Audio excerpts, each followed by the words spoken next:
ईद की सुबह स्नान घर में घर के सभी लोगों ने बारी बारी से कोस को साबुन लगाकर ठंडे पानी से गुस्ल किया।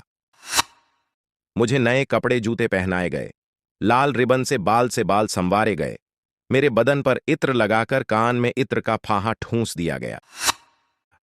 घर के लड़कों ने कुर्ता पाजामा पहनकर सिर पर टोपी लगाई, उनके कानों में भी इत्र के फाहे थे। पूरा घर इत्र से महकने लगा। घर पुरुषों के साथ मैं भी ईद के मैदान की ओर चल पड़ी। ओह, कितना विशाल मैदान था। घास पर बिस्तर के बड़े बड़े चादर बिछाकर पिताजी, बड़े भैया, छोटे भैया और बड़े मामा के अलावा मेरे सभी मामा वहां नमाज पढ़ने के लिए खड़े हो गए। पूरा मैदान लोगों से भरा हुआ था। नमाज शुरू होने के बाद जब सभी झुक गए, तब मैं मुग्ध होकर खड़ी खड़ी वहां का दृश्य देखने लगी। बहुत कुछ हमारे स्कूल की असेंबली के पीटी करने जैसा था। जब हम झुककर अपने पैरों की अंगुलियां छूते थे, तब वहां भी कुछ ऐसा ही लगता होगा। नमाज खत्म होने के बाद पिताजी अपने परिचितों से गले मिलने लगे। गले मिलने का नियम सिर्फ लड़कों में ही था। घर लौटकर मैंने अपनी मां से कहा, आओ मां, हम भी गले मिलकर ईद मुबारक कहें। मां ने सिर हिलाकर कहा, लड़कियां गले नहीं मिलती। क्यों नहीं मिलती? पूछने पर वे बोलीं, रिवाज नहीं है। मेरे मन में सवाल उठा, रिवाज क्यों नहीं है? खुले मैदान में कुर्बानी की तैयारियां होने लगीं। 3 दिन पहले खरीदा गया काला सांड कड़ई पेड़ से बंधा था। उसकी काली आंखों से पानी बह रहा था। यह देखकर मेरे दिल में हूक उठी कि एक जीवित प्राणी अभी पागुर कर रहा है, पूंछ हिला रहा है, जो थोड़ी देर बाद गोश्त के रूप में बदलकर बाल्टियों में भर जाएगा। मस्जिद के इमाम मैदान में बैठकर छुरे की धार तेज कर रहे थे। हाशिम मामा कहीं से बांस ले आए। पिताजी ने आंगन में चटाई बिछा दी, जहां बैठकर गोश्त काटा जाने वाला था। छुरे पर धार चढ़ाकर इमाम ने आवाज दी। हाशिम मामा, पिताजी और मोहल्ले के कुछ लोगों ने सांड को रस्सी से बांधकर बांस से लंगी लगाकर उसे जमीन पर गिरा दिया। सांड हम्बा कहकर रो रहा था। मां और खाला वगैरह कुर्बानी देखने के लिए खिड़की पर खड़ी हो गई। सभी की आंखों में बेपनाह खुशी थी।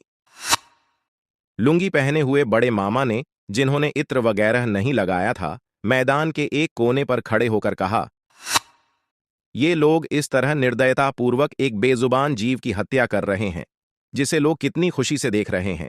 वो सोचते हैं कि अल्लाह भी इससे खुश होते होंगे। दरअसल किसी में करुणा नाम की कोई चीज नहीं है।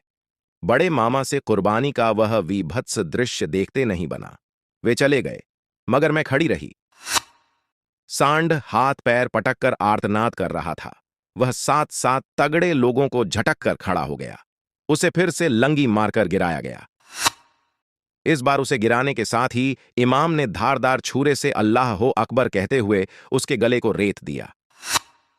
खून की पिचकारी फूट पड़ी। गला आधा कट जाने के बाद भी सांड हाथ पैर पटककर चीखता रहा। मेरे सीने में चुनचुनाहट होने लगी। मैं एक प्रकार का दर्द महसूस करने लगी। बस मेरा इतना ही कर्तव्य था कि मैं खड़ी होकर कुर्बानी देख लूं। मां ने यही कहा था, इसे वे हर ईद की सुबह कुर्बानी के वक्त कहती थीं। इमाम सांड की खाल उतार रहे थे, तब भी उसकी आंखों में आंसू भरे हुए थे। शराफ मामा और फेलू मामा उस सांड के पास से हटना ही नहीं चाहते थे। मैं मन्नू मियां की दुकान पर बांसुरी व गुब्बारे खरीदने चली गई। उस सांड के गोश्त के 7 हिस्से हुए। 3 हिस्सा नानी के घर वालों का, 3 हिस्सा हम लोगों का और 1 हिस्सा भिखारियों व पड़ोसियों में बांट दिया गया।